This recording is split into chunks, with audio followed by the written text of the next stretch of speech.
Welcome back to my channel, everyone. I'm on the Kawi 250 on Paleta V2. I hope you really liked that intro. The 207 number was my race number when I raced in Arizona. It has been my one and only race number I've ever had, so I hold a special spot in my heart for it. That picture of the number plate is actually the same graphics that I have on my bike. I took a picture of the Fusion graphics that I have on it, and I cropped it and did my best to make it a logo, and to share some of my racing stuff with you guys. I still currently have the bike. I haven't raced or ridden in like a year. It's a '05 YZ250. It's a two-stroke. I've done some things to it. Not really suspension mods. I had re-sprung and the valves adjusted for the shims. It has, I believe, the Race Tech gold valves. Alright, I can get back to the bike in a second. The start, I was just taking my time. I don't want to get demolished in the corner. I had a couple online races on this earlier in the night, and I was just trying to like figure out my way around the track, just ride essentially.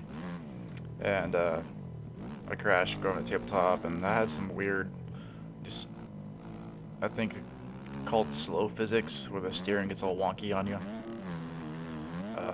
But I feel like I did pretty good on this. I could probably start it faster, but I just need to get my, jitters down, get them out of the way, and get my race speed, like, immediately. And just probably ride this track more, so I can go faster. Alright, we can get back to my 250 now. I've had the crank replaced, put like 3 pistons in it. I did all the work myself on it.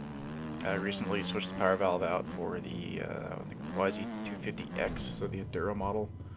It's supposed to adjust the power curve, so the power valve opens sooner instead of later, which in turn takes away that 2-stroke hit. I actually haven't ridden it since I've installed it.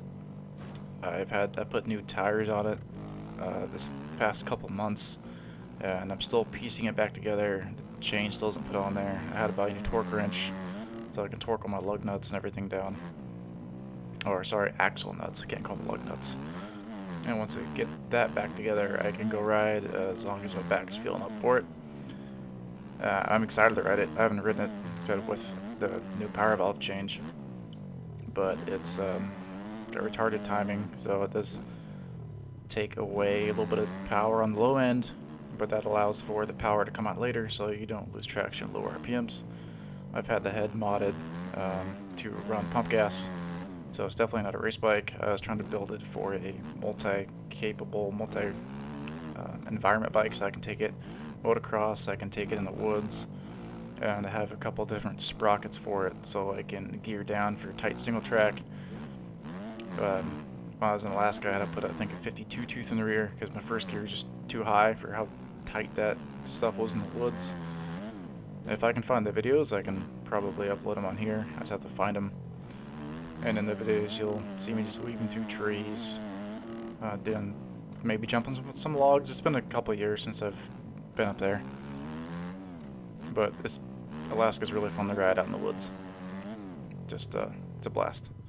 The scenery, the mountains, going through creeks, and yeah, enduro at its finest.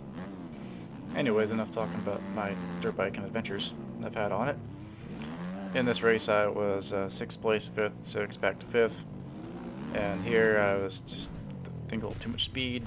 I didn't want to crash next to him, so I pushed a little too far right, and he was still pushing left some. We just get together, and I was the lucky one to go down.